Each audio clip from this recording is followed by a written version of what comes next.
Okay, good morning. Wow, everybody quieted down. That was great. And welcome to our annual 60-second slam. My name is Dennis DeTurck. I'm the Dean of the Stephen A. Levin Dean of the College of Arts and Sciences, and it's really great to see all of you here today. Welcome back, especially here in this building. Some of you probably noticed the video that we had going as we came in, because this spring does mark the 10th anniversary of the big renovation of Fisher Bennett Hall. I don't know if some of you may remember, if you remember back far enough, the fourth floor here was a gym, the women's gym at one time in the distant past. And in the more recent past, it actually housed a bunch of cubicles, like a sort of rabbit warren of cubicles full of English department graduate students.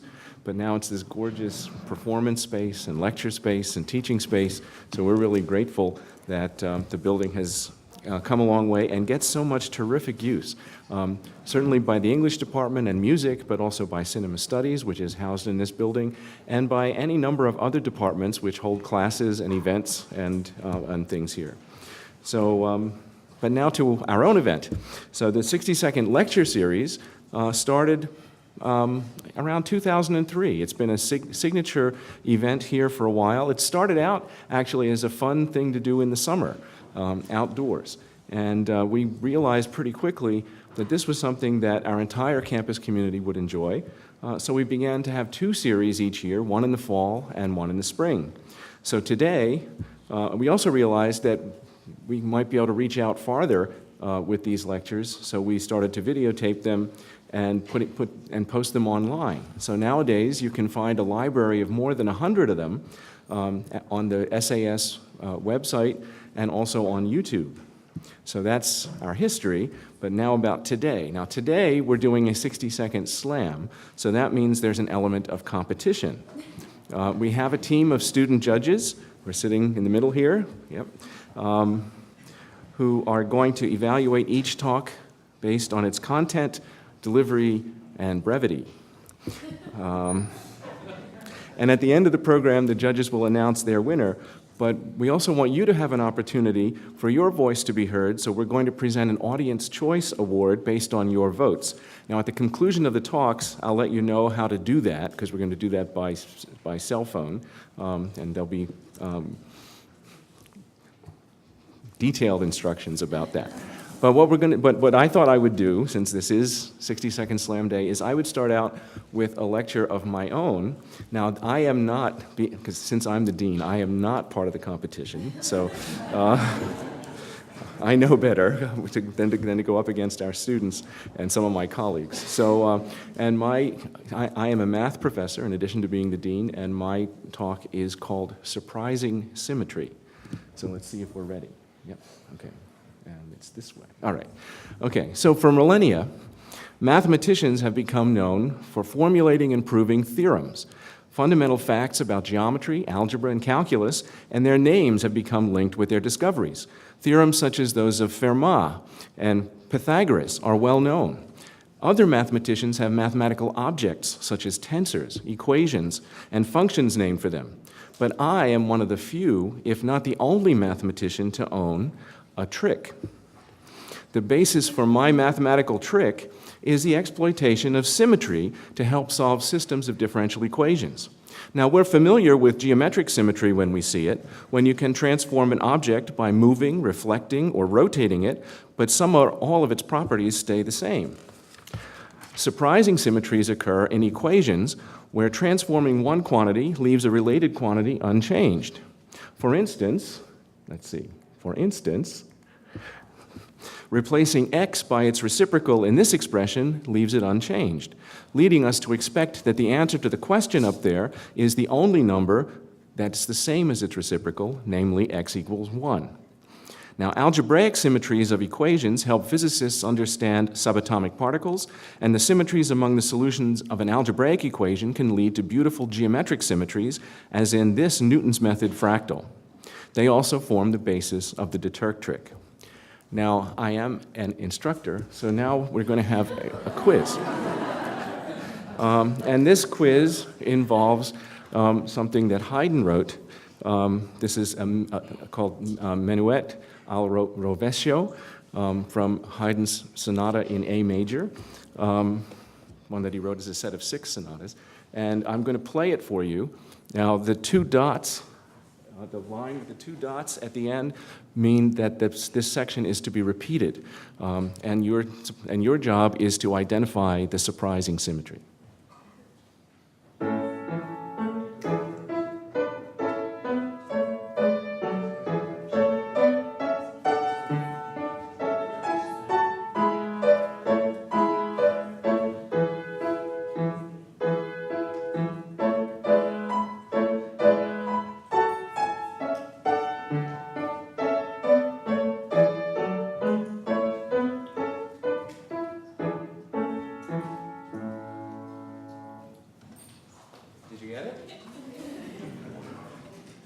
So what was the symmetry?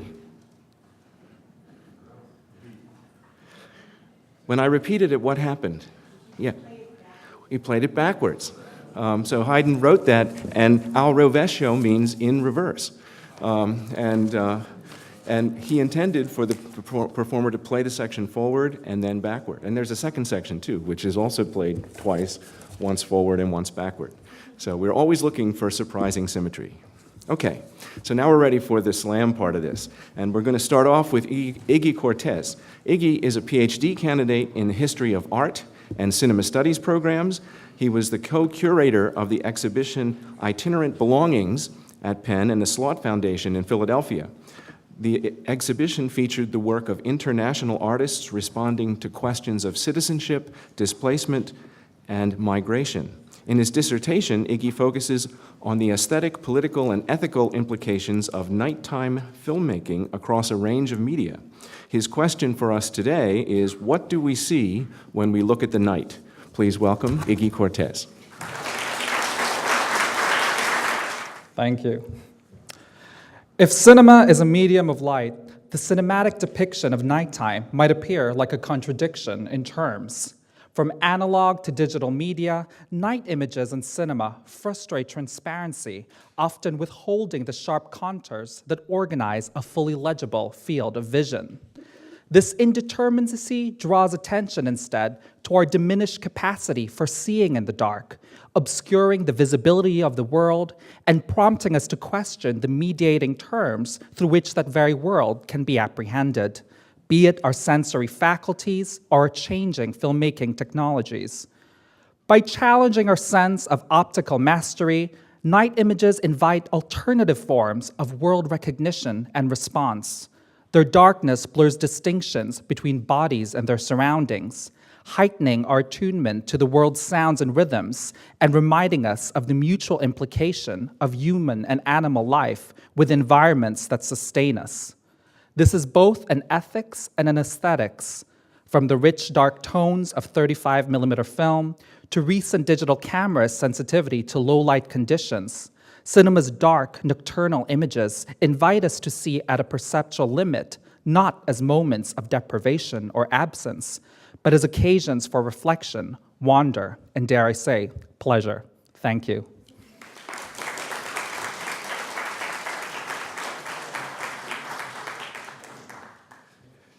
Thanks, Iggy.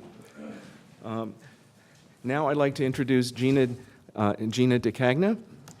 Gina is a college senior from Cranford, New Jersey, and she's going to receive a dual degree in English with an honors concentration in creative writing and interdisciplinary fine arts.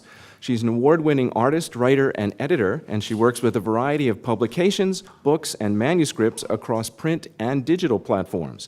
Gina is the founder of Symbiosis, an organization and publication dedicated to the interrelationship of the visual and literary arts. Today, Gina is going to discuss the beauty of the book. Please welcome Gina DeCagna.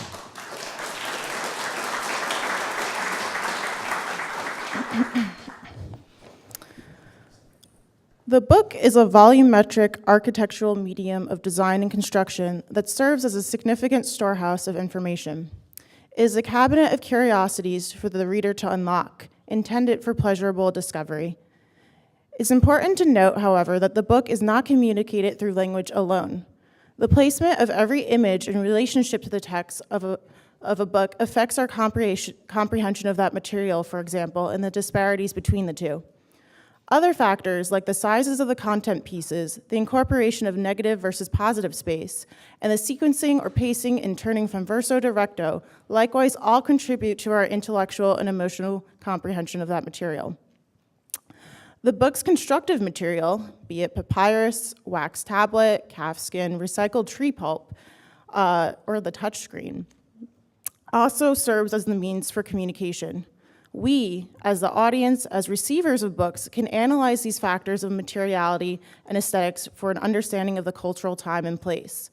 They yield a type of MRI scan with an intangible emotive power of the author's brain and that of the author's colleagues. We must not forget that the book is often a collaborative art form. The power dynamics of the patrons, editors, designers, artists, publishers, and printers are impossible to ignore. As such, in today's age, it's misleading to think that the digital production would ever replace print. Instead, they work in tandem. Our digital technological revolution of the 21st century simply means that the book changes in response to the means of interaction. That is, the consumption. The immediacy and interactivity that comes with today's digital technology will have continued profound impact on the information dissemination in the book as an anthropological artifact.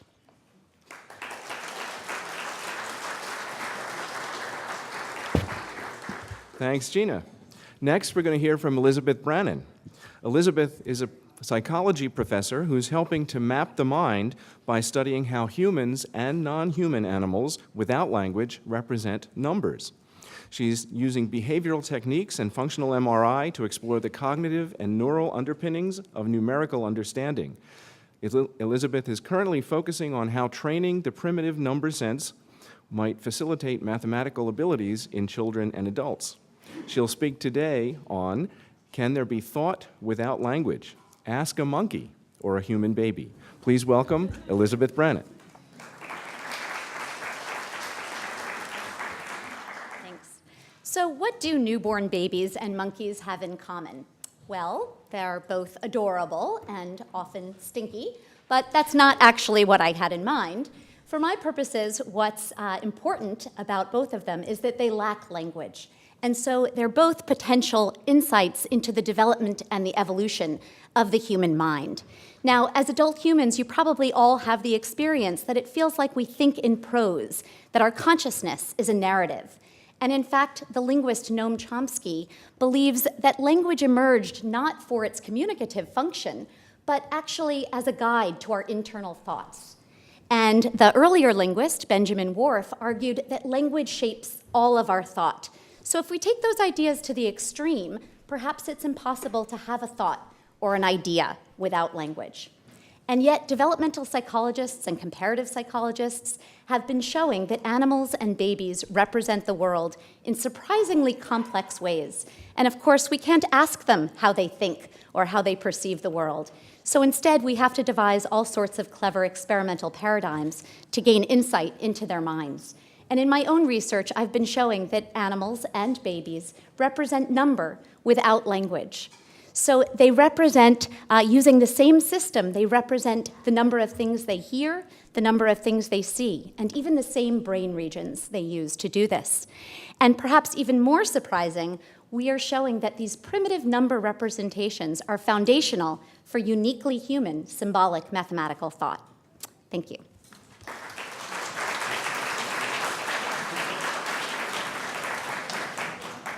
Thanks, Elizabeth.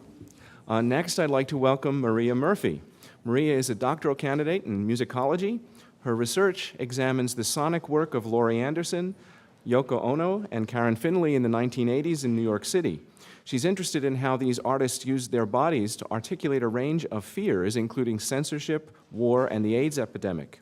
Maria is also the co-founder of Listening to Cyborgs, a media workshop that considers the political implications of the sound technologies that make up our daily life. Today, she's going to discuss the political fictions of the voice. Please welcome Maria Murphy. What can we glean from a voice? How do you listen to voice? We hear pitch, timbre, tone color, grain. And from this listening, we often imagine, assume, and construct particular bodies, unique political subjects from which a voice is produced. Before you've even understood what I'm saying, you've already heard my voice. My voice touches you and reaches you in a way my words cannot, and in a way that I cannot control. My voice is like the skin of my thoughts. Its cadence resonates along a signifying chain, sounding a record or archive of my own personal history, however imperfect or incomplete. These types of assumptions about the sound and source of voice lead us to one of its political fictions, that voice conveys immediacy, presence, truth. Having a voice and being heard seem like they go together, but in fact rarely do. Not because we aren't heard, but because we rarely have a voice. Our voices are not projected, but are themselves projected onto. As my voice is projected in this space, I challenge you to hear the fiction, the friction, and the production of my voice. Thank you. Thanks, Maria. That was very cool. Next, we welcome Lianna Serko. Lianna is a college senior, graduating with a Bachelor of Arts in Communication and Public Service. For her undergraduate thesis, she studied the intersections of public rhetoric and gender inequality from 1963 to 1984 by analyzing print, news media, and public addresses. She's also been busy working at the Penn Women's Center and holding advising sessions for Penn's Communication Within the Curriculum Center. Lianna is moving to California next to work at Graphic, a data aggregation and visualization startup. Her topic today will be 80 cents to the dollar. Please welcome Lianna Surco.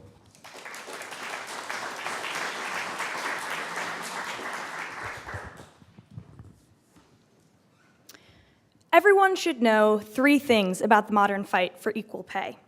1, while the gender pay gap still stands at 80 cents, economic explanations are not enough to justify this figure. 2, when politicians take the podium, they use a celebratory tone about all of the successes of equal pay legislation, while activists demand that there is constantly more to be done. The laws in place have not yet achieved their goals. 3, in the news media, political messages far outnumber activist messages, so gender's representation is severely imbalanced. The ratio of political to activist messages on topics of gender was 7-0 in 1963. In 1984, that ratio was 21-1. Headlines don't tell the full story. For 20 years, women could not read about the plight or success of other women fighting wage battles at their respective jobs. How then could they have known how much more was left to be done? Thank you.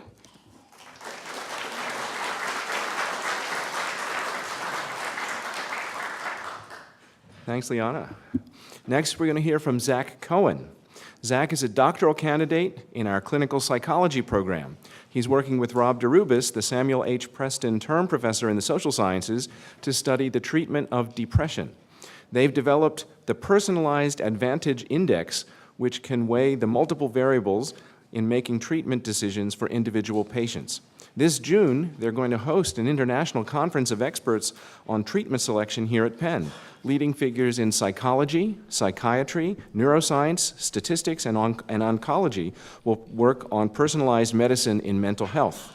Today, Zack will discuss determining what works for whom in mental health. Please welcome Zack Cohen.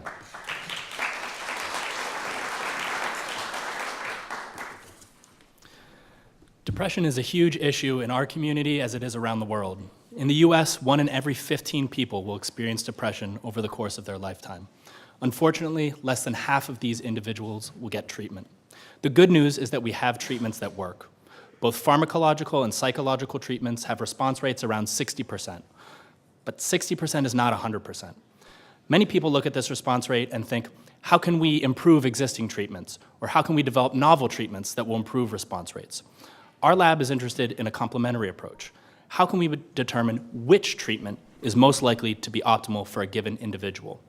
60% is the average treatment effect, in which is hidden a subgroup of people with very positive responses and another subgroup of people with very negative responses.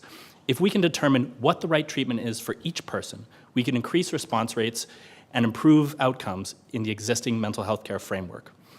But in mental illness, we don't believe any single factor will determine which treatment an individual should get. Many factors combine to influence what the optimal treatment for an individual is. So our approach combines genetic, biological, environmental, cognitive, and interpersonal factors to help make these decisions. But what should a clinician do when some factors indicate one treatment and other factors indicate a second treatment? To account for these situations, we developed the Personalized Advantage Index, a treatment selection method that uses predictive variables to build statistical models that consider all of the available information to predict which treatment is going to be optimal for an individual.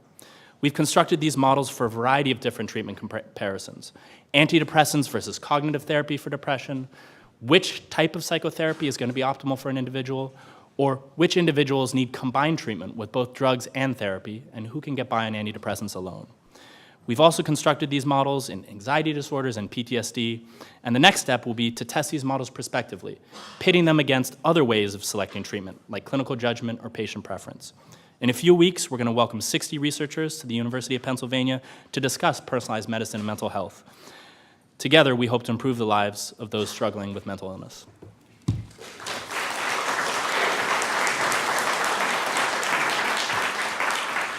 Thank you, Zach. Next up is Raoul Mukerji. Raoul is the Dick Wolf Assistant Professor of Television and New Media Studies and an Assistant Professor of English. He's studying environmental debates related to media infrastructures and nuclear energy, including issues like the carbon footprint left by Google searches. He's been part of 2 collaborative projects related to mobile media practices, one concerned with the circulation of locally produced music videos in parts of India, and the other exploring communication technology usage in Zambia. Rahul is here today to speak about memory cards and digital musical cultures. Please welcome Raoul Mukerji.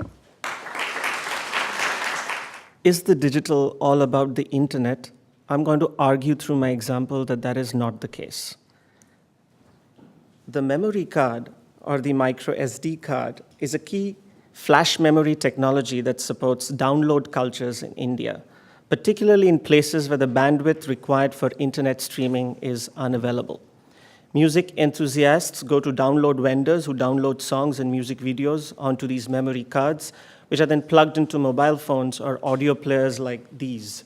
Don't be fooled, this is not an Axe deodorant, but a music player.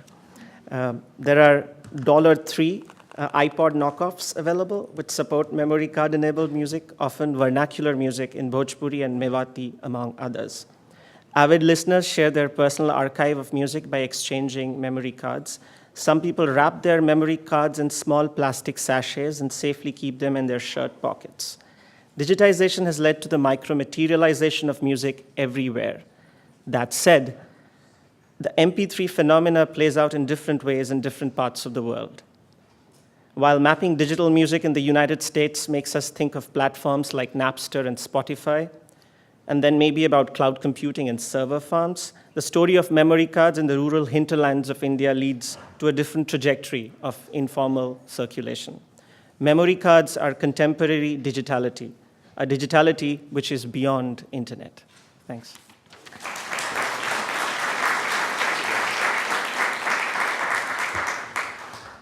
Thank you, Rahul. Next, we have Guy Tera. Guy is a college senior, double majoring in communications and East Asian languages and civilizations.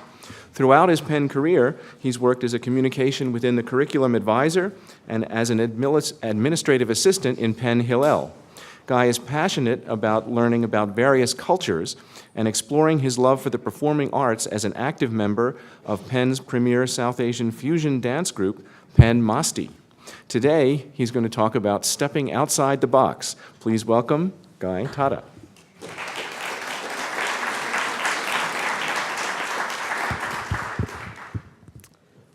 When I stepped onto Locust Walk as a nervous freshman, I quickly found myself befriending only those people who felt and looked familiar to me. It was comfy and safe. But I quickly realized that being comfortable at such a diverse and dynamic place at Penn was not something to be proud of. So I took a leap, and I tried out for Penn Masti, in co-ed Indian dance team here on campus. I was one of 3 non-South Asian members on the team, and it was more overwhelming than I expected. Bhangra, Bollywood, Hindi, a whole new world welcomed me in as if I belonged. You see, we all bonded over a common love for dancing, being loud, and acting really silly together. Today, I cannot imagine my Penn career without these 30 friends by my side. Everyone in this room, in fact, though, has a musty out there for them and may not realize it. We are taught to think outside the box, yet when it comes to our friends, we don't apply the same logic. So today, I truly urge you to seek out those relationships that might not seem obvious to you and begin to take those first steps outside the box.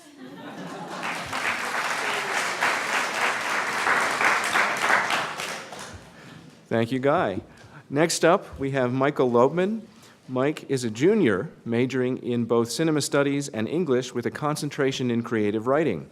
His play, Mirrors, earned the Penn Plays Fellowship, and his screenplay, Chiaroscuro, received an official selection bid at the Ivy Film Festival.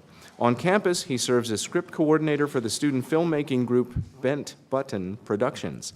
Today, Mike is going to discuss Cinema is Truth for $11 a ticket. Please welcome Mike Loebman.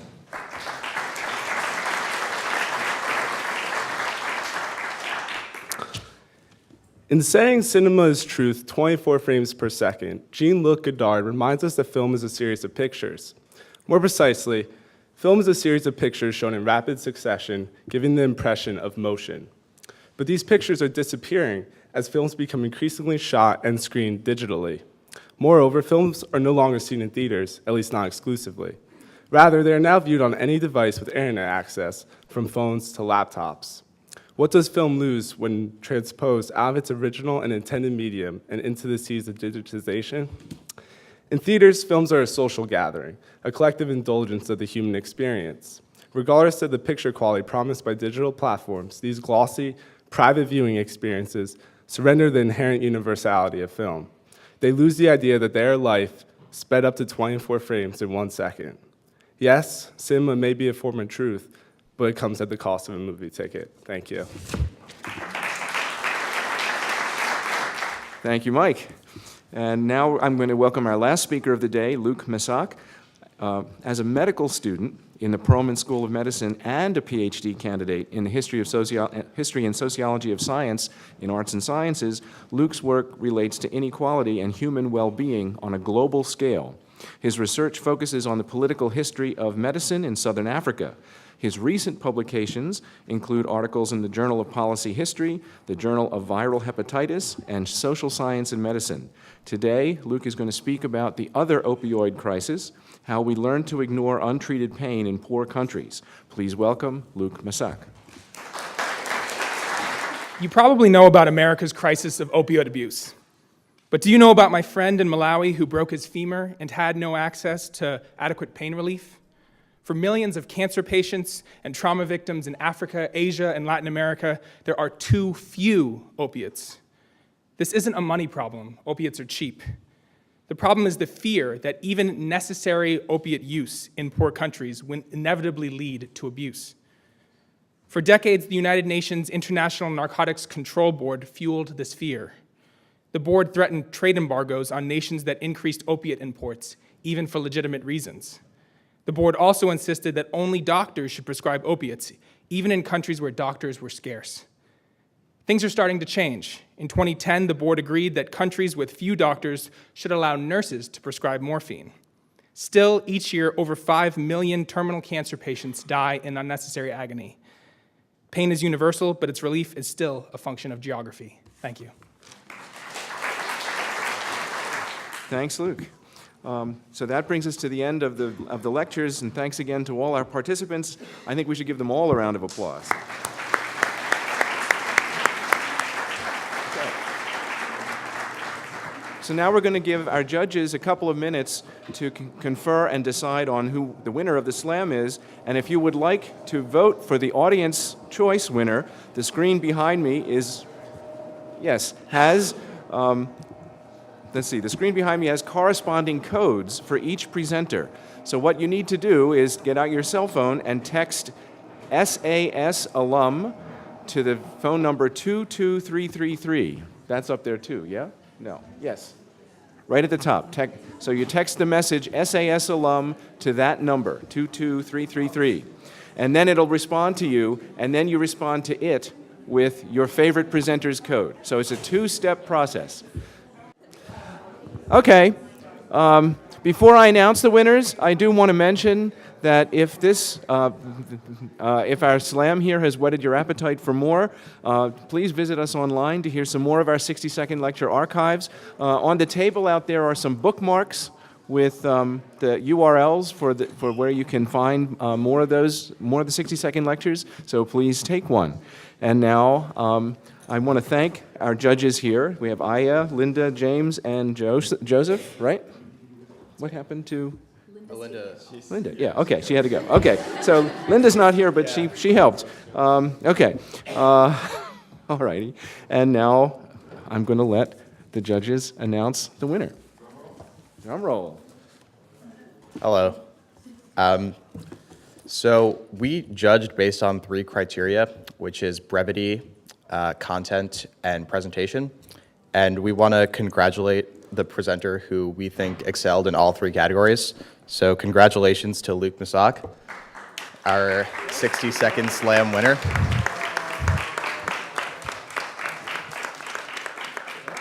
Congratulations. There you go. Okay, thanks. And the audience choice was Guy Tera. So congratulations, Guy.